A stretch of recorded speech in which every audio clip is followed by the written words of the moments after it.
Today we're on pages 76 and 77 of our textbook, Rational Exponents. We introduce rational exponents. The root of rational is ratio, and ratios can be expressed in the form of fractions.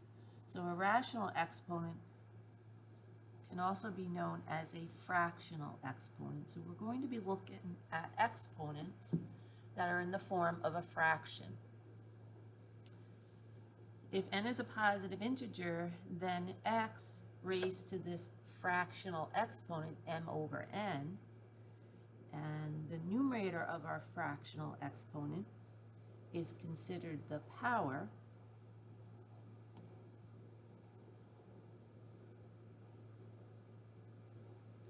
and the denominator is considered the root or index. So n here is the index or root. Okay? Now you've got to remember that the denominator is the root.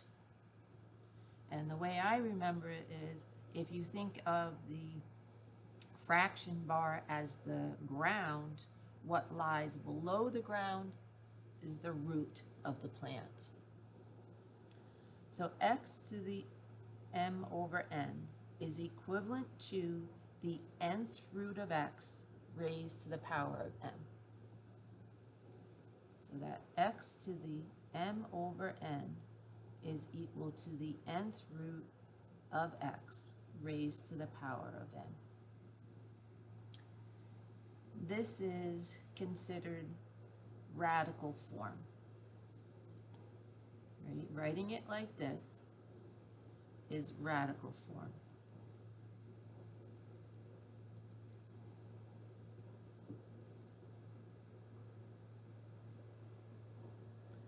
Which is also equivalent to the nth root of x to the m.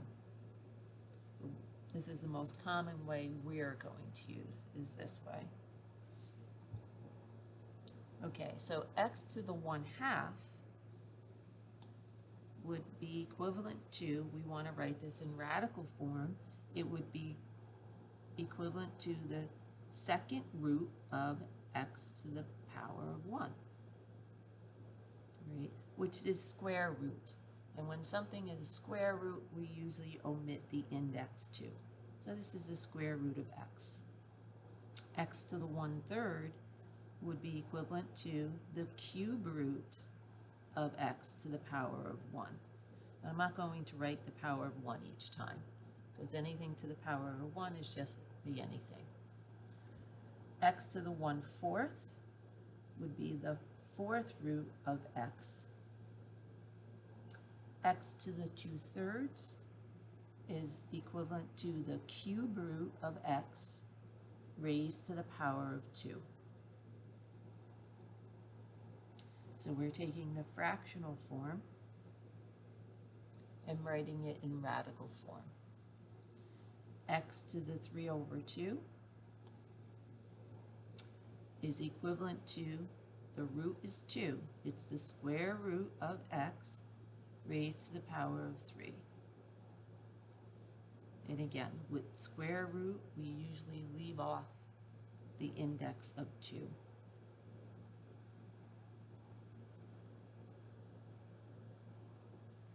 Y to the 5/3 is equivalent to the cube root of y to the power of 5. Y to the 2/5 is equivalent to, the root is 5. Right? Your roots are below the ground. The 5th root of y raised to the power of 2. A to the 3/4 is equivalent to the 4th root of a raised to the power of 3. To evaluate an expression containing a fractional exponent, rewrite the expression in radical form, evaluate the root first, and then evaluate the power. So we want to evaluate or simplify without using a calculator. 25 to the 1/2, that's the second root or square root of 25 raised to the power of 1.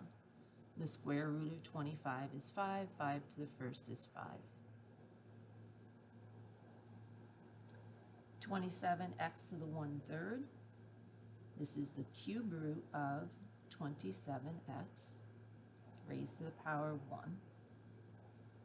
Now the cube root of 27, usually if you can take the root, I usually circle it. I'll use yellow, right? The cube root of 27, well, what number raised to the power of 3 gives us 27? And that's 3 to the power of 3 gives us 27. So this is equal to, the cube root of 27 is 3, so 3 comes out, and then the cube root of x remains. So that's equivalent to 3 cube root of x. Number 3, 16x raised to the negative 1/2. Well, let's take care of the negative first. Let's write this as 1 over 16x raised to the positive 1/2. And now that's 1 over the square root of 16x. And we can take the square root of 16. Square root of 16 is 4. So this is 1 over 4. And what's not circled, the square root of x, stays. So 1 over 4 square root of x.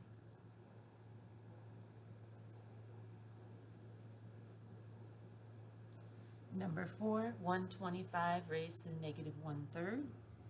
Again, take care of the negative in the exponent first by rewriting it as 1 over 125 to the positive 1/3. 1 over, now writing it in radical form, this would be the cube root of 125. And 125 is a perfect cube, all right? So if you don't realize this, on the calculator, if you press math, the math button, and then number 4, 125, so this is cube root of 125 is 5.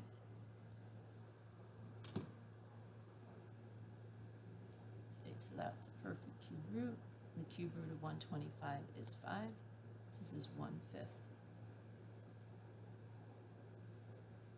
Number 5, negative 125 to the 1/3. This is the cube root of negative 125, which is equal to negative 5. Negative 5 times negative 5 times negative 5 is equivalent to negative 125. So the cube root of negative 125 is negative 5. Number 6, take care of the negative exponent by writing this as 1 over 81 to the positive 1/4. And this would be 1 over the 4th root of 81. And the 4th root of 81 is 3.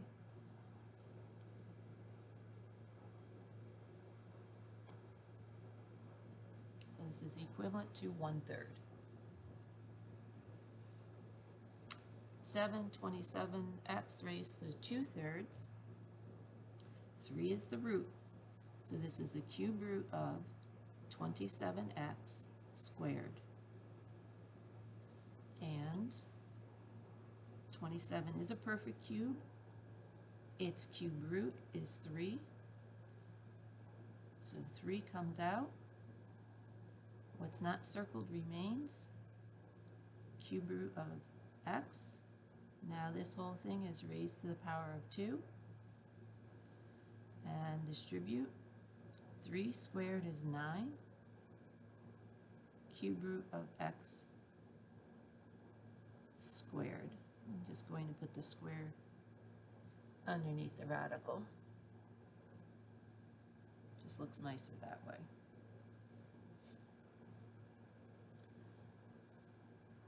Number 8, 16x raised to the power of 3/4. This is the 4th root of 16x raised to the power of 3. The fourth root of 16, right? What raised to the power of 4 gives you 16? That is 2. So 16 comes out, its fourth root, the fourth root of 16 comes out, which is 2. And then what's not circled, the fourth root of x stays. Now raised to the power of 3, distribute here. 3 goes there, and then the 3 will put down underneath the radical. 2 raised to the power of 3 is 8. 8, fourth root of x cubed. Number 9, root is 3, so this is the cube root of negative 8 squared. And the cube root of negative 8 is negative 2. This is negative 2 squared, which is 4. Take care of the negative here in the exponent by rewriting this as 1 over 27x raised to the positive 2/3, which is equal to 1 over the cube root of 27x squared.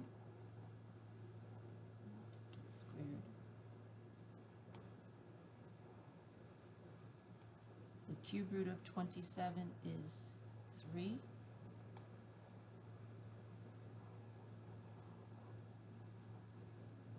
The cube root of x remains, and we have to square this yet. 1 over 3 squared is 9, cube root of x squared.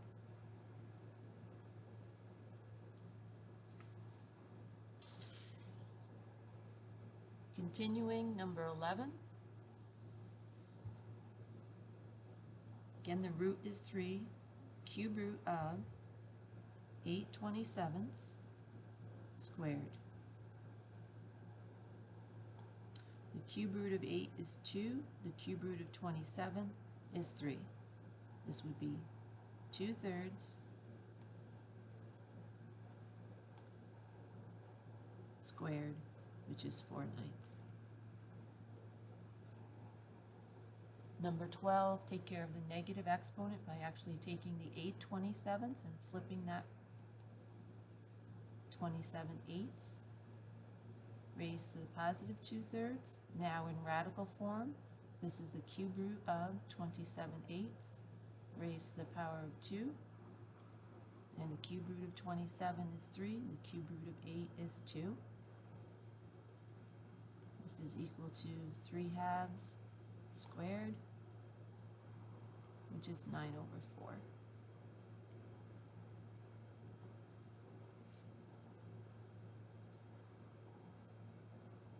Number 13, this is the cube root of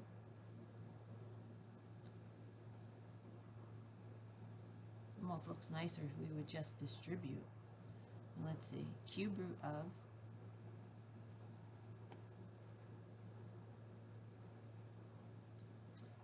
x squared y to the 3rd squared.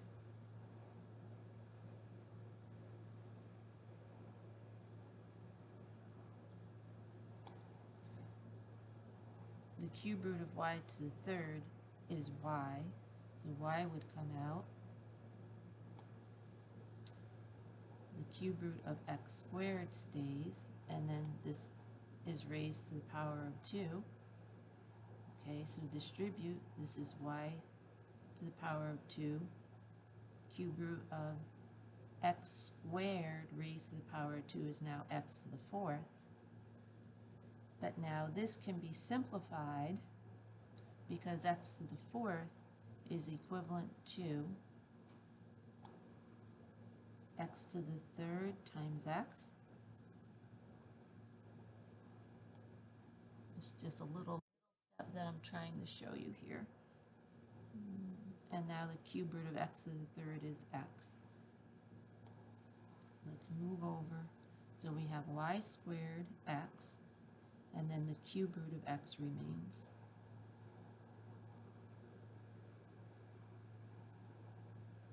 This is our answer. Number 14.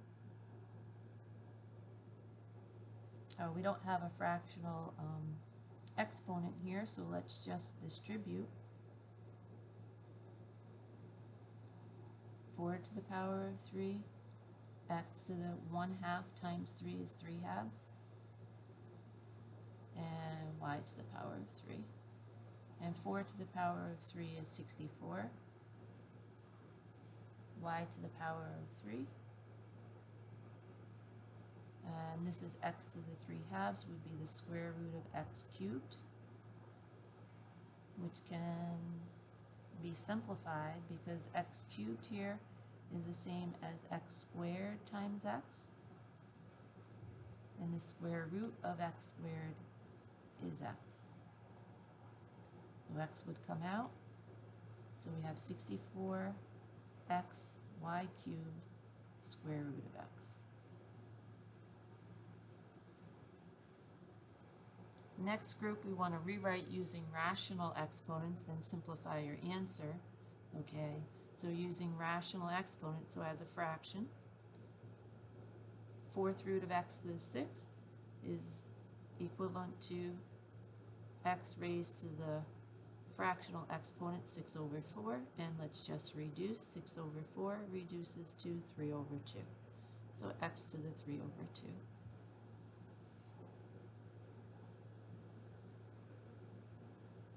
This is square root, which is the same as, this is 4ab to the 6th raised to the 1/2,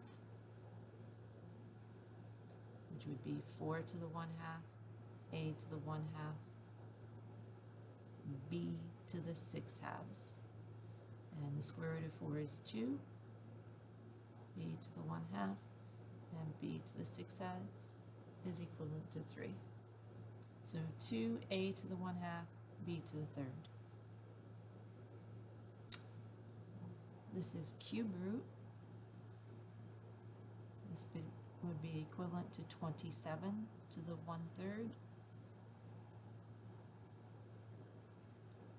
X to the 6/3, y to the 12/3, and z to the 1/3. Cube root of 27 is 3, x squared, y to the 4th, z to the 1/3. This last one of this type, this is square root of 4th root of x. So let's start with this inside. This is x to the 1/4, and then outside here, this is square root, so raised to the 1/2. Power to a power, we multiply. 1/4 times 1/2 is 1/8.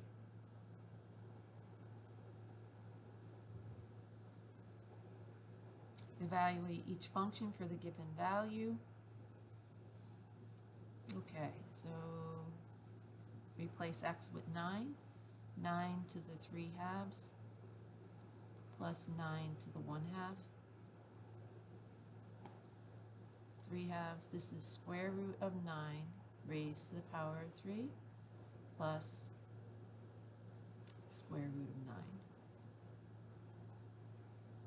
Square root of 9 is 3, and then 3 raised to the power of 3 is 27, and square root of 9 is 3. Running out of room here. Okay, so 27 plus 3 is 30.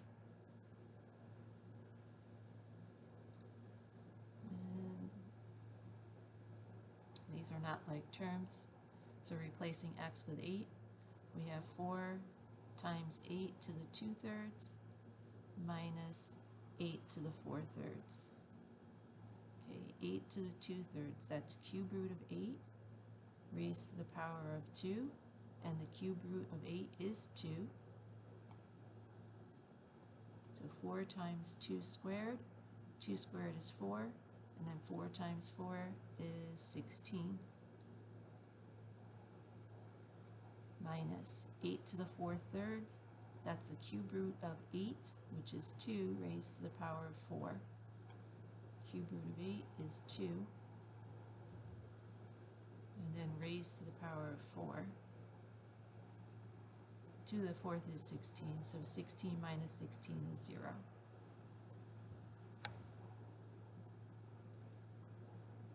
And then lastly, if n, the index of the radical, is an even number, the base x cannot be negative. However, if n is an odd number, the base x can be negative. That's because if n is even, an imaginary number would result. For example, negative 8 to the 1/3 is equivalent to the cube root of negative 8, which is negative 2. However, negative 16 to the 1/2 is the square root of negative 16, which is equal to 4i. And later on, we will look at, in another unit, we'll look at imaginary numbers. So if I take the cube root of negative 8, that is negative 2, and the square root of negative 16 is non-real, it's imaginary. Thank you very much for your attention.